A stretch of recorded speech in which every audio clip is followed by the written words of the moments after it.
এক বনে একটি সাদা খরগোশ থাকত। খরগোশটি খুব দ্রুত দৌড়াতে পারত। সে সবসময় নিজের গতি নিয়ে গর্ব করত। দেখো আমি কত দ্রুত দৌড়তে পারি, আমার গতির সাথে কে পারে? একই বনে একটি কচ্ছপও ছিল। সে খুব ধীরে হাঁটত, কিন্তু খুব পরিশ্রমী ছিল। কচ্ছপ কখনো হাল ছাড়ত না। একদিন কচ্ছপ ধীর গতিতে বনের ভেতর দিয়ে আস্তে আস্তে হেঁটে যাচ্ছিল।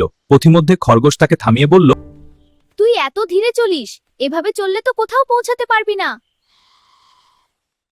আমি ধীরে চলি ঠিকই, কিন্তু আমি থামি না।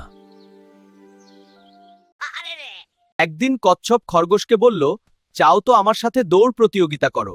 দৌড় প্রতিযোগিতা? তোর সাথে দৌড়? ঠিক আছে, দেখি কে জেতে।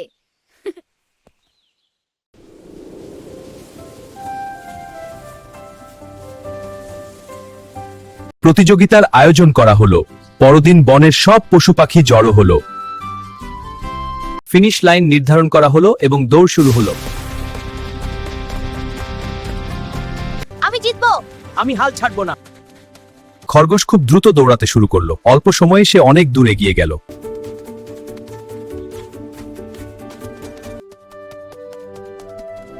কিছু দূর গিয়ে খরগোশ পিছনে তাকিয়ে দেখল, কিন্তু পিছে অনেক দূর পর্যন্ত সে কচ্ছপকে দেখতে পেল না। সে ভাবল, কচ্ছপ তো অনেক দূরে, একটু ঘুমিয়ে নিলেও সমস্যা নেই। এই ভেবে খরগোশ গাছের নিচে শুয়ে ঘুমিয়ে পড়ল।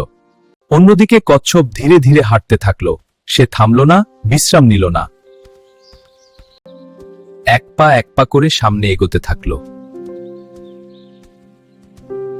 অনেকক্ষণ পর খরগোশের ঘুম ভাঙল। সে দেখে সবুজ কচ্ছপ তার থেকে অনেক অনেক দূরে, প্রায় ফিনিশ লাইনের একদম কাছে। খরগোশ দৌড়াতে শুরু করলো, কিন্তু ততক্ষণে দেরি হয়ে গেছে। কচ্ছপ সবার আগে দৌড়ের শেষ লাইনে পৌঁছে গেল। সব পশু পাখি অবাক হয়ে গেল। এমন বাজেভাবে কচ্ছপের কাছে হেরে যেয়ে খরগোশ খুব লজ্জা পেল এবং নিজের ভুল স্বীকার করল। এর থেকে আমরা শিক্ষা পেলাম, অহংকার কখনো ভালো ফল দেয় না।